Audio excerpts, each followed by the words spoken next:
Assalamualaikum warahmatullahi wabarakatuh. Nama saya Nadira Andini dengan NIM 302 11821260009 dari kelas A Indramayu. Baiklah, saya di sini akan mempresentasikan mengenai teknologi pencairan batu bara, mata kuliah konversi dan pemanfaatan batu bara.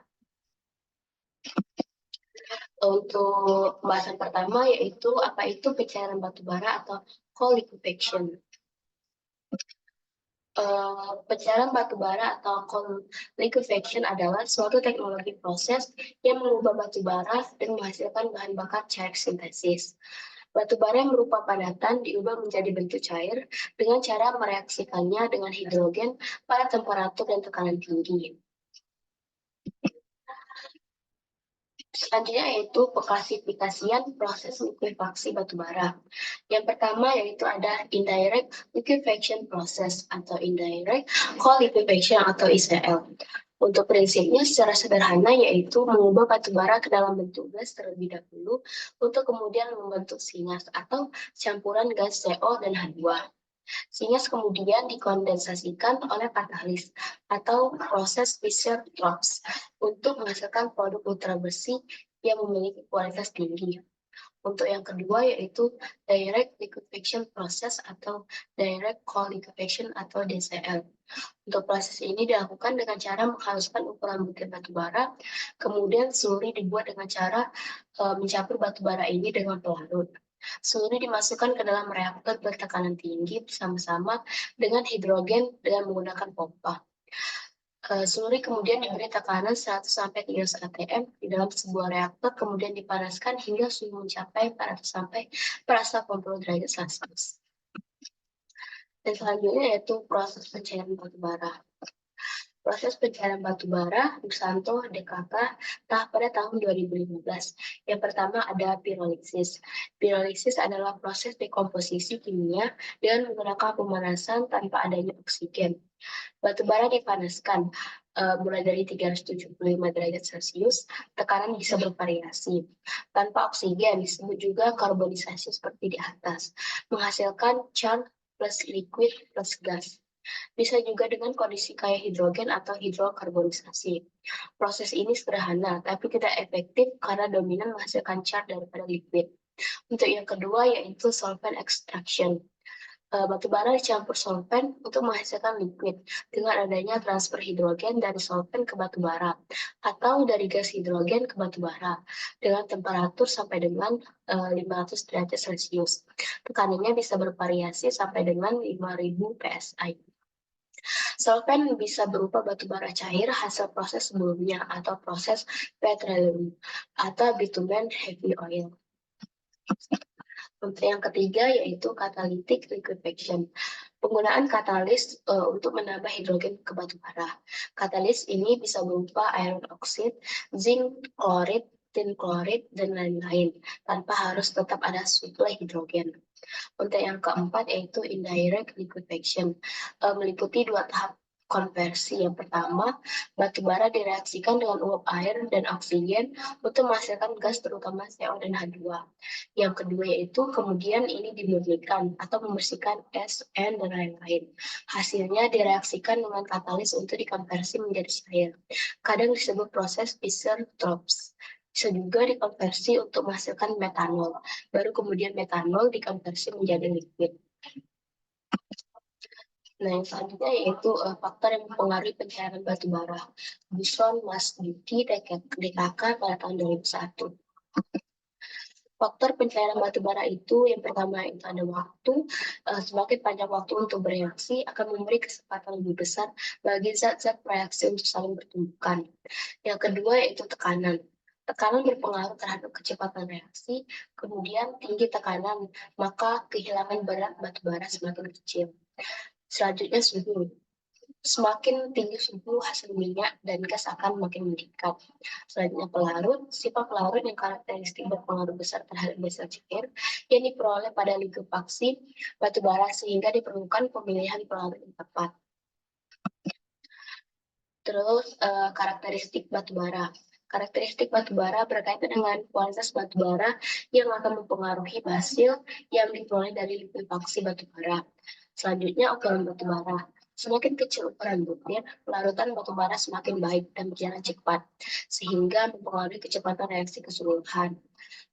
Selanjutnya katalisator. Makin banyak katalisator yang digunakan, konversi akan bertambah. Tetapi pada suatu saat penambahan katalisator tidak akan menambah hasil cairan berarti. Selanjutnya bahan aditif. Untuk bahan aditif ini dapat ditambahkan pada proses likuifaksi batu bara di samping katalisator. Penambahan ini dimaksudkan untuk meningkatkan hasil yang diperoleh. Yang terakhir yaitu rasio batu bara.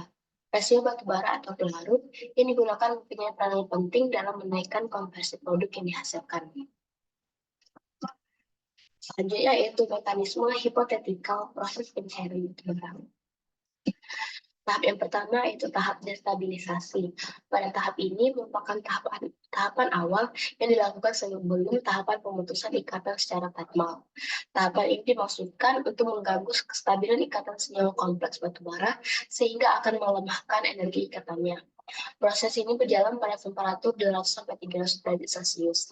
Selanjutnya, pelarut akan masuk ke dalam pori-pori molekul sehingga akan terjadi pembengkakan atau sparing molekul-molekul batu bara. Untuk tahapan prosesnya bisa dilihat dari gambarnya di samping. Selanjutnya yaitu depolimerisasi. Pada bagian ini lebih dikenal dengan proses perengkahan panas atau thermal cracking.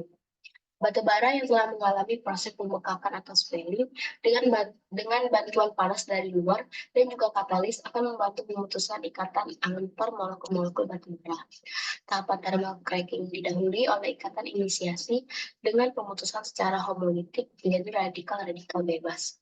Untuk prosesnya bisa dilihat di samping. Yang terakhir yaitu tahap stabilisasi. Pada tahap ini bertujuan untuk menstabilkan radikal bebas yang terbentuk selama thermal cracking terjadi. Molekul-molekul batu bara dengan berat molekul yang kecil dan dalam keadaan tak stabil akan distabilkan kembali dengan bantuan pelarut donor hidrogen. Pelarut ini akan memberikan molekul hidrogennya pada molekul batu bara yang tak jenuh agar batu bara menjadi jenuh kembali.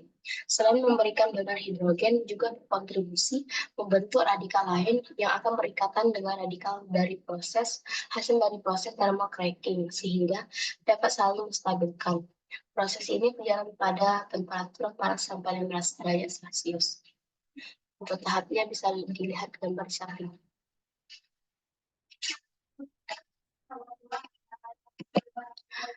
Ke pembahasan yang terakhir yaitu kelebihan dan kekurangan likuifaksi batu bara. Untuk kelebihan likuifaksi batu bara, yang pertama yaitu batu bara terjangkau dan tersedia di seluruh dunia, memungkinkan berbagai negara untuk mengakses cadangan batu bara dalam negeri dan pasar internasional, dan juga dapat mengurangi ketergantungan pada impor minyak, serta meningkatkan keamanan energi. Yang kedua yaitu batu bara cair dapat digunakan untuk transportasi, memasak, pembangkit listrik stasioner, dan di industri kimia. Yang ketiga yaitu batu bara yang diturunkan adalah bahan bakar bebas sulfur, rendah partikulat, dan rendah oksida nitrogen.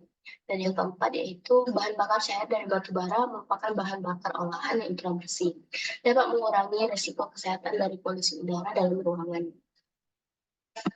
Untuk kekurangan likuifaksi batu bara, yang pertama yaitu meningkatkan dampak negatif dari penambangan batu bara. Penambangan ini dapat menyebabkan limbah yang beracun dan bersifat asam, serta akan mengkontaminasi air tanah. Selain dapat meningkatkan efek berbahaya terhadap lingkungan, peningkatan produksi batu bara juga dapat menimbulkan dampak negatif pada orang-orang yang tinggal dan bekerja di sekitar daerah penambangan. Untuk yang kedua yaitu menimbulkan efek global warming sebesar hampir 2 kali lipat per galon bahan bakar.